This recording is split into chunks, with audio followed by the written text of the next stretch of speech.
Assalamualaikum warahmatullahi wabarakatuh. Nama saya Nadia Isnaini, NIM 5243144047. Di sini saya akan merangkum bab 3 dari buku Pendidikan Pancasila dengan judul Pancasila sebagai Dasar Negara. Baik, langsung saja untuk materi yang pertama, yaitu pengertian Pancasila sebagai dasar negara. Kata dasar bermakna sebagai fondasi atau landasan utama.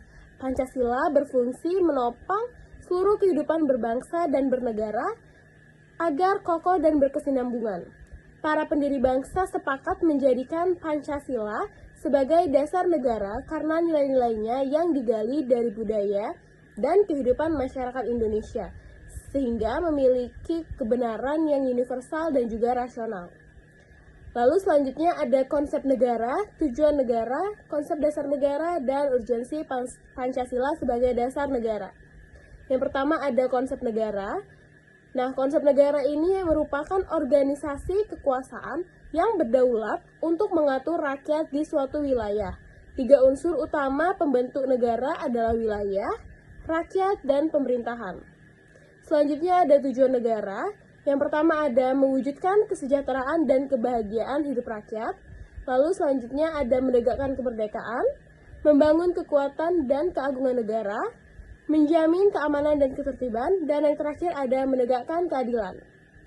Yang ketiga ini ada konsep dasar negara, yang secara terminologis atau secara istilah, dasar negara dapat diartikan sebagai landasan dan sumber dalam membentuk dan menyelenggarakan negara.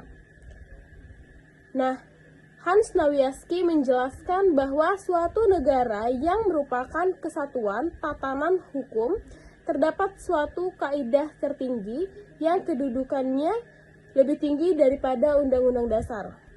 Selanjutnya ada urgensi Pancasila sebagai dasar negara. Yang pertama ini agar para penjabat publik dalam menyelenggarakan negara tidak kehilangan arah. Yang kedua agar partisipasi aktif seluruh warga negara dalam proses pembangunan di berbagai bidang kehidupan bangsa dijiwai oleh nilai-nilai Pancasila. Kemerdekaan yang lebih terperinci dari adanya cita-cita luhur yang menjadi semangat pendorong ditegakkannya kemerdekaan dalam bentuk negara Indonesia merdeka, berdaulat, bersatu, adil, dan makmur dengan berdasarkan asas kerohanian Pancasila. Terakhir ini ada hubungan antara proklamasi dengan pembukaan Undang-Undang Dasar 1945.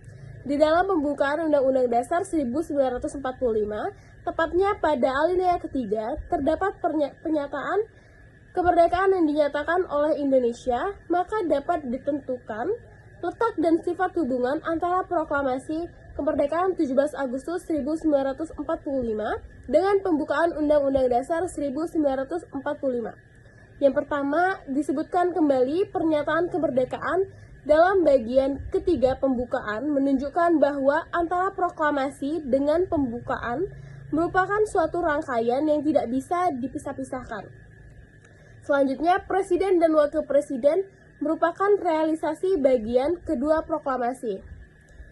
Yang ketiga, ada pembukaan hakikatnya merupakan pernyataan kemerdekaan yang lebih terperinci dari adanya cita-cita luhur yang menjadi semangat pendorong ditegakkannya kemerdekaan dalam bentuk negara Indonesia merdeka, berdaulat, bersatu, adil, dan makmur dengan berdasarkan asas kerohanian Pancasila.